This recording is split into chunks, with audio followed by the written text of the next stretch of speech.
Hola Unconventionals, I'm Amelia. And I'm JP. And we're sharing our unconventional life with you from Ecuador. And today we're really excited to welcome a trio of unconventional expats to our channel. They're going to show us what their life is like in Porto, Portugal.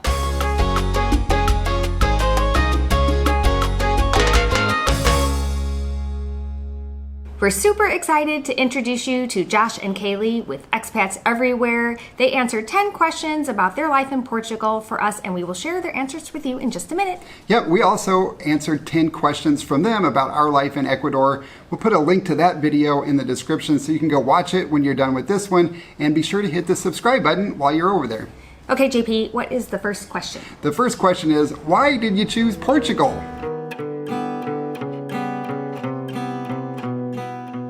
Josh and I used to live in Madrid, Spain, and when we lived there, we traveled to Portugal a lot, and we just fell in love with Portugal and Porto specifically. So we said one day we are going to live here. Yeah, and really, it was the people. The people are so nice, the cost of living is low, and we just really felt like it was going to be the place for us with the different cultural things. It's laid back here. It's not as busy as it was in Spain, for example, in Madrid when we lived there. And when we started working digitally, we took a look at the different visas, especially in Europe. We wanted to come back to Europe. So when we looked at the visas, we found that Portugal wasn't that bad. And we'll talk a bit about that soon, but it was kind of an easy way to get into Europe, and we found that the visa process wasn't bad.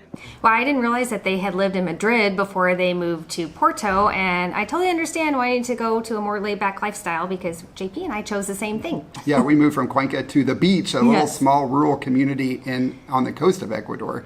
It's also nice to know that it's easier to get a visa in Portugal. It's something that's really important if you're considering an expat lifestyle because not all countries are equal when it comes to visas. Some places are really hard to get a visa.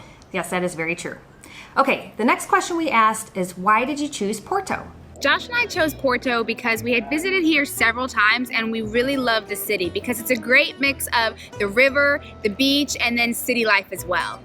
So if you're talking about the different cities that one could live in Portugal, you're looking at places like Lisbon and the Algarves, which are two super popular destinations, but definitely Braga and Porto are super underrated. And we absolutely love this place. The people here are very nice. Cost of living is certainly a bit lower than Lisbon, for example, but definitely higher than places like Braga or smaller places like Coimbra. But those two places, for example, don't have the population size or the expat population that Porto does. It's more of like a hidden gem, kind of, like we would say, but it's so beautiful and we would highly recommend it. I mean, look at this. Yeah, absolutely awesome.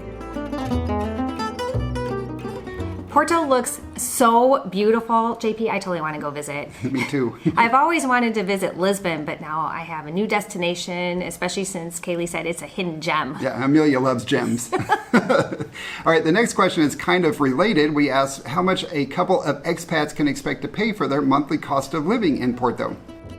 Cost of living is always a big question when you move to a place. So obviously it depends on where you are in the country and even where you are in the city, and then of course your lifestyle. So we're in Porto, let's talk a little bit about that. For Porto, we've taken a look and we've seen very reasonable prices for housing, around 700 euros for a 1-bedroom, maybe even a 2-bedroom, depending on where you are in the city. If you want to be more central, then obviously it will be more expensive and it will be smaller. But if you choose to be a little out of the center or closer to the beach, then you might get more space. The beach will probably be a little more expensive, but you can definitely find something reasonable for, let's say, 700, 800. So if you add your utilities, 100 to 150 euros, it's safe if you have about 1,000 euros for housing. How about some of the other costs? So we've talked about this before, but it's very common if you're living in Porto or Lisbon to walk everywhere, and you don't really need a whole lot in terms of cost, right, to walk, except a good pair of tennis shoes.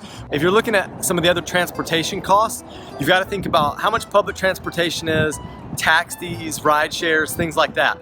Now, 30 to 50 euros is probably good enough for public transportation, and then maybe every now and then taking some sort of ride share like Uber, for example. Getting groceries in, you're looking at about 75 euros per week if you're a couple, so looking at around 300 euros per month for that. And then once or twice a week if you're going out to eat out, about 100, but obviously it can go way beyond that. So I would start out with 100 per month for that. That would be safe. So healthcare is a tricky one, and we'll go more into detail about it in a later question. But when you move here, you have to get private healthcare, and that's going to cost around 500 euros per couple. Once you get here, you can change to the national plan, and that will be closer to 100 euros per person, so 200 euros. So total cost of living, to be safe, 2,000 euros. To be a little more comfortable, you're looking at 2,500 to 3,000 euros a month. 2,500 euros is about $3,000 at the current exchange rate. So that's more than we've spent when we've lived here in Ecuador. Over the last 3 years, we've averaged less than $2,000 per month. We just did a cost of living video. I'll link that above Amelia's head and in the description so you can go check that out and see how much we spend to live here. I don't think that's unreasonable. However, I mean, obviously I haven't been to Porto yet, but it looks like an amazing city and it seems pretty well priced to live in a European city. However, I do think you need to factor in the cost of winter coats. It looks a little chilly. Yeah, it does. All right, the next question we asked was, how hard is it to get a visa and what types of visas are available? As far as visa types, on our channel, since we've been doing this daily family vlog on the channel itself, we've actually been talking a lot about the different visas, the visa that we're doing, how to move to Portugal. So that's something that we've kind of zeroed in on, and we've helped a lot of people. At least I think it's a lot of people. We've helped a lot of people do it. Kaylee knows better the different types of visas, so take it away. So there are a lot of different types of visas for Portugal, which is nice. So if you move with your company, they'll help you with that visa. But if you're trying to do it on your own, they do have like retiree visas and freelancer, digital work, kind of those visas. So we're on a D7 and it was pretty easy. We got in before COVID was too bad, and stuff has changed a little bit with COVID and made it a little more difficult, but it's still totally doable with the D7. The D2 is also a popular one because you can be an entrepreneur here, so you can come here and open up a business. And then of course you have the golden visa. Those are the three main if you're trying to do it on your own, but then there are a variety of other visas available. Yeah, if you work for an international company, you're probably going to be based in Lisbon. That's going to be a different visa. But I think for most people that are moving to Portugal, especially nowadays, they're not coming with a traditional employer. They're doing something entrepreneurial or coming for retirement or as a digital worker. And we talk a lot about that, like Josh said, in our Moving to Portugal playlist that we have on our channel. Those visas sound very similar to Ecuador's, only with different names. Yes. But pretty much most people come here either on the investor visa, the retirement visa, or a working remotely visa. Very few people come here to work. True. Okay, so the next question we asked them was, do you need a car or can you get around using public transportation?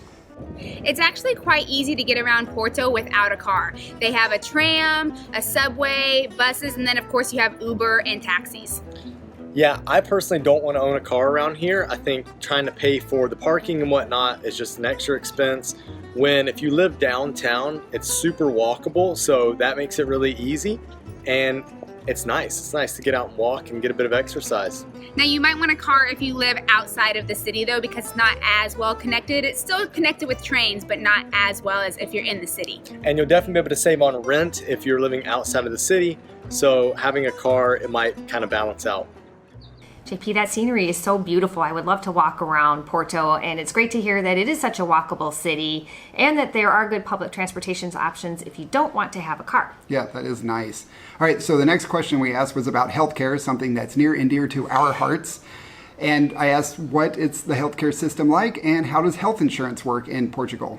Now for healthcare, we don't have any first-hand experience because we haven't actually had to go to a hospital or a clinic yet, but they are everywhere. And we do have friends who have done it, and it seems like all the doctors speak English, which is great. Now what we have done is you can pop into a pharmacy and you can tell them something that's going on, like I had this problem with my eye, for example, and they will recommend certain eye drops. And they speak English as well. So it seems pretty easy and pretty cheap. Earlier we talked about how it would be 500 euro per couple for your private health insurance, which you need to get your visa. So you can go ahead and keep that once you're in Portugal, and you can use that, which is good for when you travel, especially within Europe or outside of Europe, because then you'll be covered. Now, if you want to go a little cheaper, then you can use the national healthcare system, and that will be closer to 200 euros. And that's great too. It just works only in Portugal.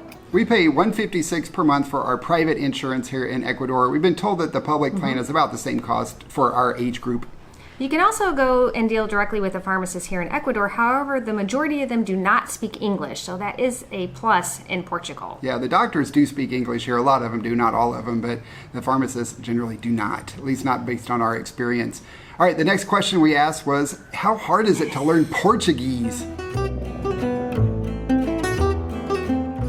So if you're asking if it's hard to learn Portuguese, well, let's look at it objectively and look at it as English speakers.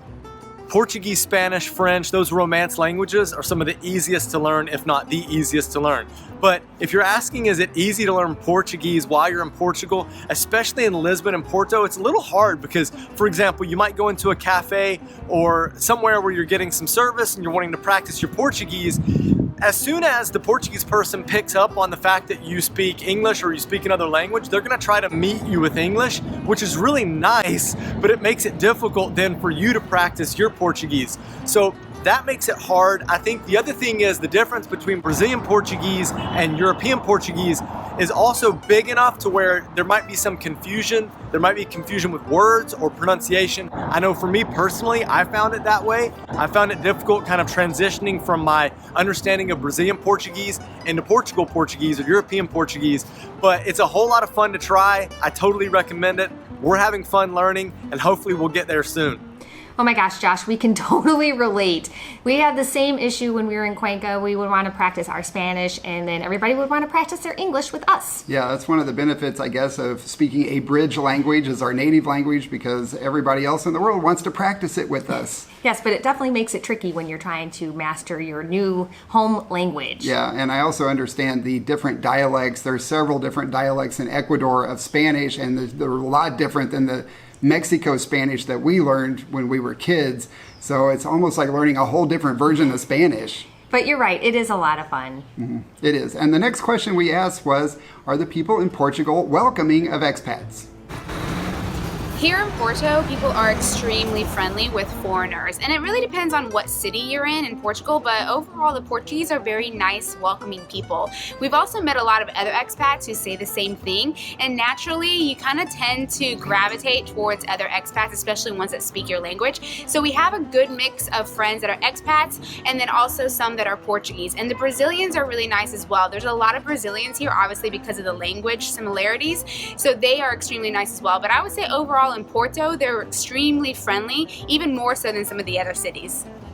It's nice to hear that the Portugal people are so welcoming of expats. We feel the same way here in Ecuador. We've always felt very welcomed by the Ecuadorian people. Yeah, I thought it was interesting to hear that there's a lot of people from Brazil there as well, but of course that makes sense since they speak Portuguese. Yeah, it does make sense. Yes. All right, the next question we asked was, what's it like to be an expat with a small child, and how does your family feel about that?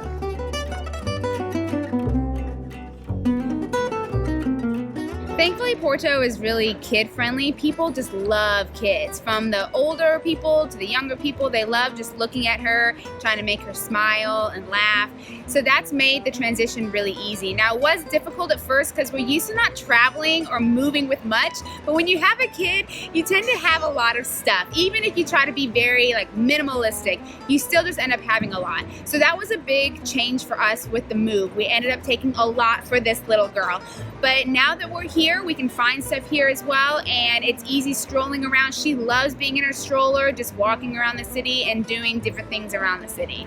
Yeah, and that meant that I packed less. So as far as how our families treat this whole transition here, we've lived abroad for quite a while, and initially they kept asking well, when are you gonna come home? And the reality is we're not. The road is our home. We're living abroad. This is what we're doing. So after the third country that we lived in, they realized oh, this is their lifestyle now. And they stopped asking, which is awesome. So that whenever we see them, there's not that weird tension or anything like that. And we can just see them hang out whenever we go back to the US for a visit. And we kind of made it clear when we did have kids, nothing was going to change. So I think that doing it on our own first helped. So when she came along, they had the right expectations. Your baby is adorable. She is so cute. I'm not surprised people are so friendly to her and trying to make her smile because she is super cute. Yeah, and it's nice that your family is accepting of your unconventional lifestyle. Yes. All right, the last question we asked was, what is your favorite thing about living in Portugal?